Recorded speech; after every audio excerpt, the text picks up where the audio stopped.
Et aujourd'hui, on parle d'un gagnant, les derniers jours d'un immortel qui a gagnant. remporté le Shérif 2010, le Shérif d'or. Avant de parler BD, qu'est-ce que c'est que le Shérif d'or? Alors le Shérif d'or, c'est le prix de la librairie. En 2 mots rapides, c'est le prix qui est donné à la fois par les libraires et par des clients. Donc on est au total de jury, on est 23 assidus, très assidus. Tous les mois, les libraires font une sélection de 4-5 titres et ensuite on prête les livres au jury qui peuvent le lire, on les lit. Le gagnant mensuel. Et à la fin de l'année, ça nous en fait 10, puisqu'il y a des mois où il n'y en a qu'un seul gagnant pour 2 mois. Et celui-ci, c'est donc les derniers et cette jours d'un année, immortel. c'est les derniers jours d'un immortel de Gwen de Bonneval et de Fabien Vellman. Donc je te la montre. Ah, non, tu l'as mis à l'écran. Ouais, c'est bon, on le voit à l'écran. Et Fabien Vellman, qui n'est pas un inconnu des Fabien BD Vellman, non. Fabien Vellman qui a fait, de plus connu, il a fait 2 Spirou. Et Intéressant. c'est lui qui a repris la série classique. Et puis la série grand format pour ceux Alors, qui qu'est-ce connaissent. qui a permis la victoire de cet ouvrage? Plusieurs choses.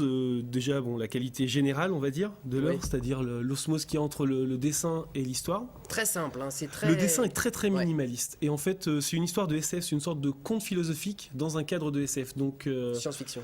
de science-fiction, pardon. Non, mais et, c'est pour les- et donc, donc le dessin très minimaliste colle parfaitement. On y retrouve des petits clins d'œil. Oui, on vient Moi, de j'y voir retrouve là, un une petit peu de image, Star Wars, voilà, ce que des tu disais tout à personnages de l'heure, Star Wars. un petit peu de Star Trek dans les tenues. Oui. Pour ceux qui connaissent un petit peu, enfin voilà. Et l'idée, c'est que l'humanité est devenue immortelle. D'accord. Alors, de plusieurs manières, le corps donc ne vieillit plus déjà, et il y a une possibilité d'avoir des échos, des clones qui peuvent être réutilisés un peu à volonté.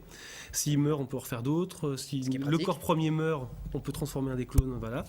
Donc, il y a cette notion-là qui est exploitée, et aussi la notion du rapport à l'autre, puisqu'il y a plein d'extraterrestres, Oui. de plein d'espèces différentes, et se pose la question des conventions.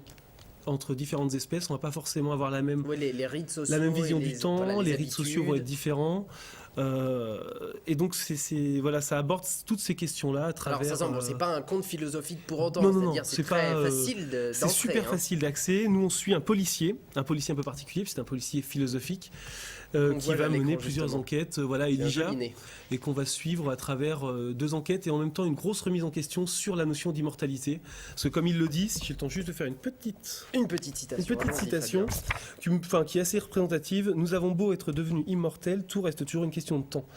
Et je trouve l'idée, Même le pour truc nous. assez beau, c'est qu'on les croirait affranchis de toutes ces questions-là, et au final, c'est pire quelque part qu'avant. Donc voilà. D'accord, donc cet ouvrage qui est servi par, on le disait tout à l'heure, de la simplicité, tu voulais réagir à ça? C'est comme ce que disait Woody Allen, l'éternité c'est long, surtout vers la fin. Ouais. Voilà, et il y a un peu de ça. Là, on est sur la fin d'Elijah, justement. Il a déjà.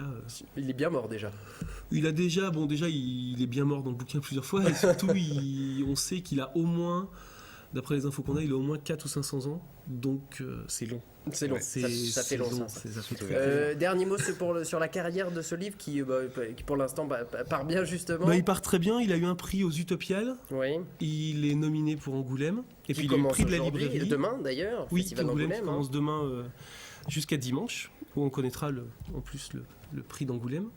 Et voilà, oui, il est plutôt bien parti, je pense. Très Le bien. premier a une belle carrière, on l'espère en tout cas. Eh bien merci Et beaucoup juste Fabien, une oui. exclue, j'ai la date depuis aujourd'hui, la remise du prix aura lieu le 23 avril. Eh bien voilà, donc soyez nombreux à la remise du prix. J'espère, Vous ce sera pouvez encore assister, 25 il y a la jours. rencontre avec les auteurs, etc.